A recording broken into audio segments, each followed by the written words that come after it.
में एक ऊंट रहता था। वो काफी सीधा साधा था। ऊंट अकेला जंगल में घास खा रहा था। सियार वहाँ आता है और ऊंट से बोलता है, ऊंट भाई क्या कर रहे हो? कुछ नहीं भाई, बस घास खा रहा हूँ। अकेले तुम भोजन करते हो? हाँ भाई, मैं अकेला ही रहता हूँ और अकेला भोजन करता हूँ। मित्र, मैं भी अकेला हूँ और मुझे भी एक मित्र की जरूरत है। सच में? हाँ मित्र, तुम मेरे मित्र बनोगे? हाँ हाँ, मैं जरूर बनूंगा। और वो दोनों सगे दोस्त बन जाते हैं और साथ साथ भोजन करने जंगल जाया करते। सियार और ऊंट काफी गहरे मित्र बन जाते हैं और ऊंट सियार की हर बात मानता था। ऊंट भाई, वहाँ घूमने चला जाए? हाँ मित्र, चलो। और दोनों साथ साथ घूमते हैं और हर जगह साथ साथ जाते। फिर एक दिन सियार ने ऊंट से बोला, मित्र, यहाँ भोजन काफी कम मिलता है। हम नदी के उस पार चलते हैं, वहाँ एक मक्का का खेत है। कहाँ की बात कर रहे हो मित्र? नदी के पार है एक मक्का का खेत। मित्र, वो तो बहुत दूर है। क्या मित्र, तुम कितना डरते हो? ज्यादा दूर नहीं है, हम बात करते करते उतना दूर जा सकते हैं। और फिर दोनों मक्का के खेत पर जाने लगते हैं। जैसे ही वो मक्का के खेत जा रहे होते हैं, उन्हें एक नदी दिखती है। नदी देखकर सियार बोलता है, मित्र, मैं तो नदी पार नहीं कर पाऊंगा, मैं काफी छोटा हूँ।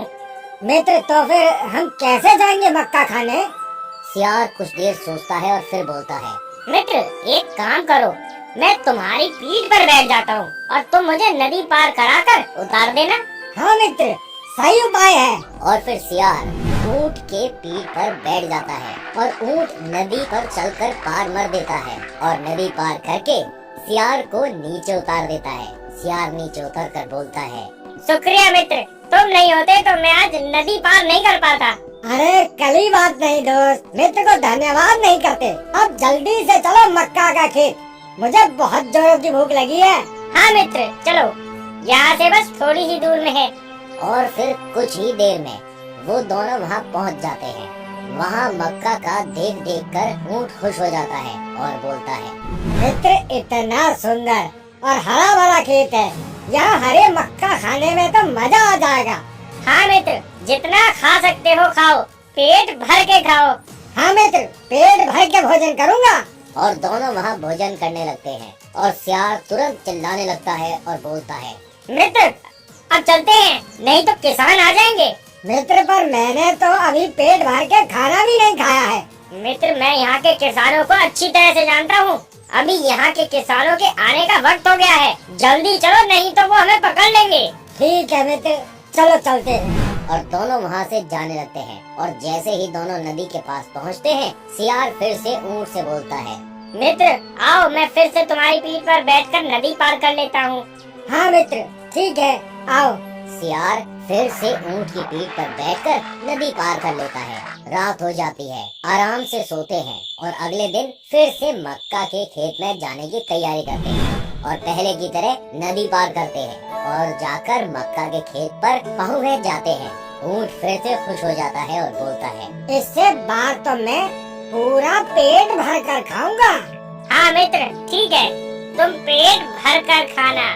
हाँ मित्र। और ऊंट खाना शुरू कर देता है। और सियार का छोटा पेट होने के कारण सियार का तुरंत पेट भर जाता है और ऊंट खाता ही रहता है। और ऊंट बड़ा होने के कारण आधा ही पेट भरा रहता है। और सियार का पेट जैसे ही पेट भरता है, वो ऊंट को बोलने लगता है, मित्र चलो, अब किसानों के आने का वक्त हो गया है।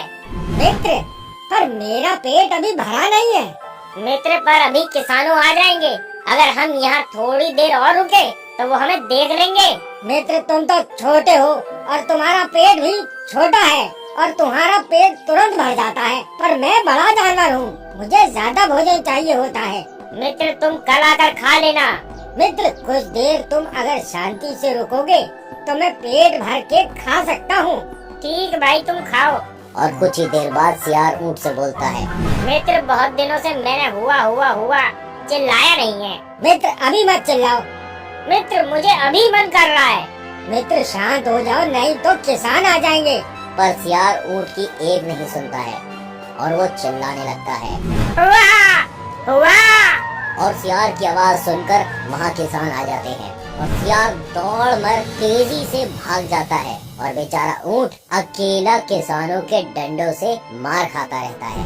दूसरी तरफ नदी पार करने के लिए सियार नदी के किनारे खड़ा था और ऊंट लंगड़ाता हुआ चोट खाया हुआ जान बचाकर वहाँ आता है। सियार से बोलता है, मित्र चाको, जल्दी घर चलते हैं, मुझे नींद लग रहा है। उसके इस बर्ताव से ऊंट काफी गुस्सा था, पर वो कुछ नहीं बोला और सियार को होनी पीठ पर बैठाता है और नदी पार करने लगता है। जब ऊंट आधी नदी पार करता है तब वो सियार से बोलता है, मित्र मुझे यहाँ पानी में लौटने का मन कर रहा है। मित्र अभी मत करो, मुझे नदी पार करा दो, फिर तुम लौटना। नहीं मित्र, मुझे अभी मन कर रहा है। और वो ऊंट वही नदी में लौटने लगता है और वो सियार तुरंत नदी में गिर जाता है और जैसे तैसे करके अपनी जान बचाता है और घायल हुआ नदी पार करता है। इस बात पर ऊंट काफी खुश होता है और वो जंगल में मित्रों को बताता है। जंगल में सभी हंसते हुए कहते हैं, जैसे को तैसा। संदेश, कभी भी स्वार्थी मित्रों के साथ मत रहो और जो जैसा करता है वो वैसा भोगता है। धन्यवाद।